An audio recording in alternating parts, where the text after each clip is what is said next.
What's up, gamers? DreamcastGuy here, and this is my brutally honest review for Atlas Fallen. You know what? I'm just going to say this right at the start of the video. I feel like this game is very retro. And what I mean by that is back on the Xbox 360 or the PlayStation 2, there were these old school games that had a very specific aesthetic. They were beautiful, they were fun, but they were also kind of short. Atlas Fallen is the kind of game that is very fun to play despite its very glaring problems, but also you can beat it in a weekend. I completely finished this game, including a bunch of side quests, in about 12 hours, and it was a very enjoyable time. I like the fact that this is one of those old school style of experiences that looks good, but isn't going to absorb 9,000 hours of your time. But let's talk about the goods and the bads, beginning with the plot. The story in Atlas Fallen is that we are the unnamed. In this society, essentially, only the highest tier of people are allowed to be called stuff like Jacob or Susan or Max. Kings, queens, dukes, and lords, they are allowed to have names, but we are the lowest caste. We are the nameless. We're practically slaves. So instead, you're called by whatever your job is, which means your friends are stuff like guard, tracker, vendor. They're people that are, just literally unable to even establish an identity. Well, as the nameless, at the beginning of the game, we're in this huge sandstorm during a solar eclipse when suddenly we're stuck having to venture out into the storm. We're kicked out of society and have to try and explore this crazy desert, and we stumble upon a gauntlet, a magical thing that lets us actually fight the monsters that are completely taking over this kingdom, called the Wraiths. And so now, with an ability to fight back, it's our job to try and liberate the people, to kill the queen, to actually establish a new society, and hopefully look cool doing it. It's really just an excuse to punch a lot of very cool monsters in the face. So let's talk about the combat of Atlas Fallen. This is definitely the highlight of the game because it's surprisingly deep for how simplistic it may appear. You see, in Atlas Fallen, they have this idea called momentum. While you're fighting people, the longer the combo, the more pressure you apply to the fight, the more damage you do. This little meter in the bottom left side of the screen, essentially, the more you're actually getting in there, throwing yourself into the fray, the more damage you deal, but the more damage you take, which means that if you actually max this meter out in a particular fight, you're going to be one-shotting monsters, but if you mess up a dodge, you are going to die as well. I love this interesting balance where actually being offensive and defensive are incredibly necessary. But additionally, you are always able to equip two weapons at once, a main and a secondary. Now, for the most part, I only used what's called the sand claws.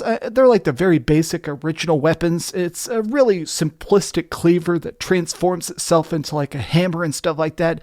There is things like punching gloves that are for extremely short range, and there's some God of War style chain glaives that let you sort of do more ranged attacks, but for the most part, everything kind of feels the same. It's more important to focus on the momentum you're dodging and parries. So this is the one giant downside to the game. There is a ton of fights. I mean, I feel like 85% of the game is just straight up walking through the desert and then fighting someone to the death. But when you're first playing it, dodging does feel good. Being able to roll out of the way of a gigantic scorpion sting, it feels very satisfying. The issue is that the deeper into the game you go, you have to parry. It is no longer optional past a certain point. So the way that parrying works in this game is it's called sand skin. You basically tap a shoulder button right as you're about to be hit, and you turn yourself into this little armored version.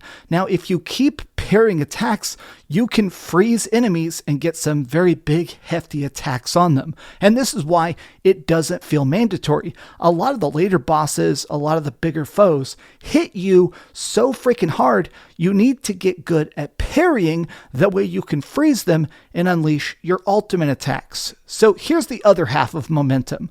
While you're leveling up your combat multiplier, you unlock special extra action abilities. Consider them like magic spells. There's a lot of different skills to choose from, and we're going to get to that in a bit, but for the most part, think of these as active abilities, things that will temporarily multiply your damage, or let you throw a gigantic Thor hammer and bash somebody, or create a tiny tornado directly on your target. But what's cool about this is that I like that it makes it so that as you're building up your momentum, especially in like a big boss fight, the nature of the combat changes. The beginning of a fight does not feel like the end of a fight. And I think that's incredibly interesting, especially because of the shatter mechanic. While you're hitting these people, you'll notice that big enemies have multiple health bars. Their hands, their feet, their tail, their head will each have their own individual health bar on it, and all of them need to die in order for them to be defeated. But if you charge up your momentum enough, you can choose to empty your entire momentum for a mega super attack called Shatter. Now this can't miss. You don't even have to aim it. If you press both the shoulder buttons at once, you automatically do it. It targets and everything. And it's very useful against some of these very squirmy flying enemies and stuff to be able to just shatter them and permanently kill them.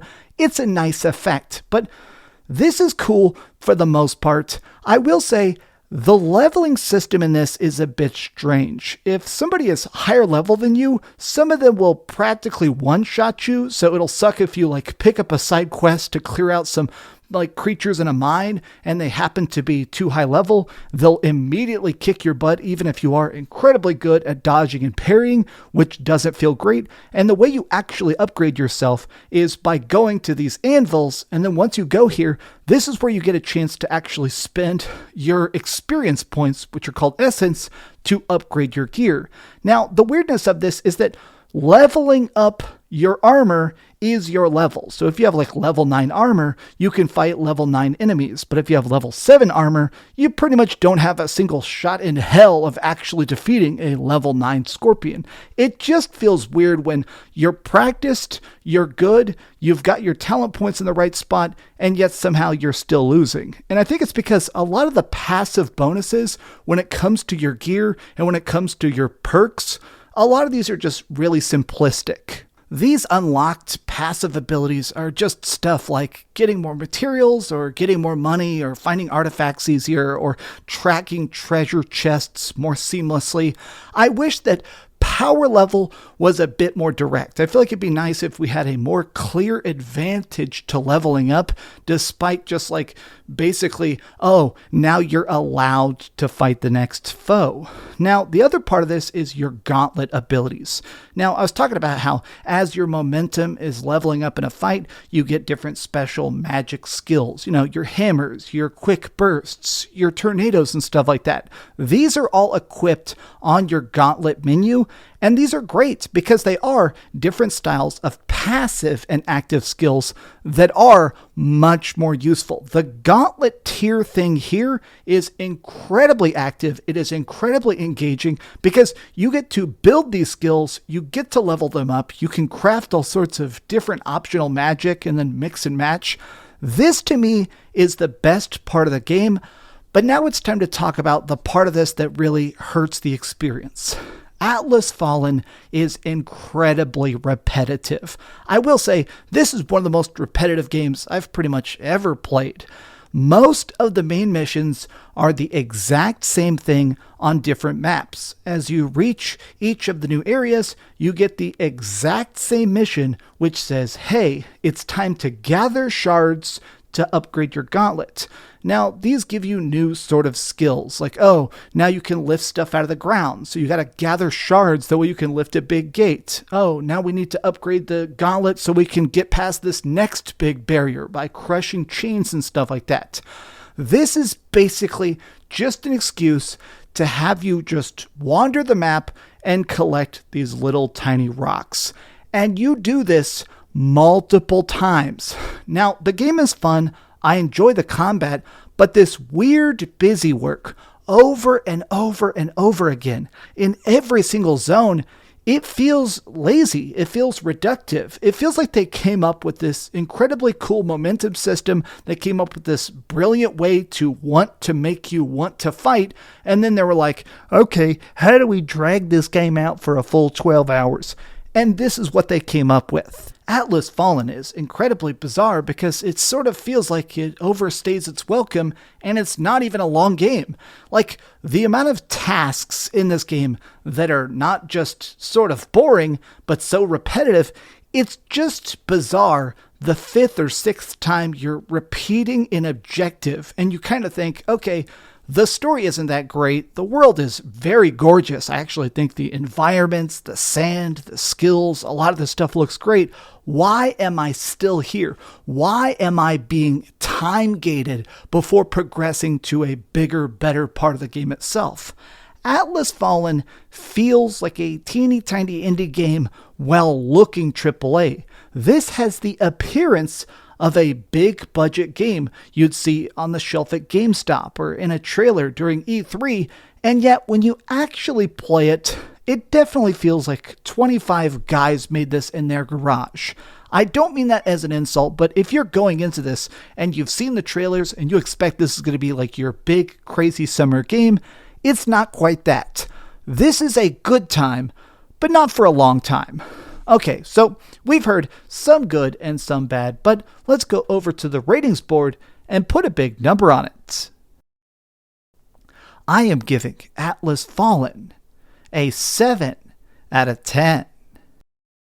Thank you so much for watching, gamers. If you enjoyed this video, give it a big old thumbs up, share it with your friends, or, just subscribe if you haven't already. But please do me the biggest favor of all, and keep dreaming. Also, I do want to say a giant thank you to everybody that showed a bunch of love on a lot of the reviews lately. Channel's been blowing up. That's because of y'all. Keep it real. Have a good weekend. Play some crazy games. Like me, I'm going to play Baldur's Gate for another 500 hours. And maybe a little bit of Atlas Fallen. Thanks so much for watching that video. If you want to see something else, you can always click this link to see what I put up last, or, subscribe and see what's coming up next. Also, I promise that whatever I do, it'll try not to suck.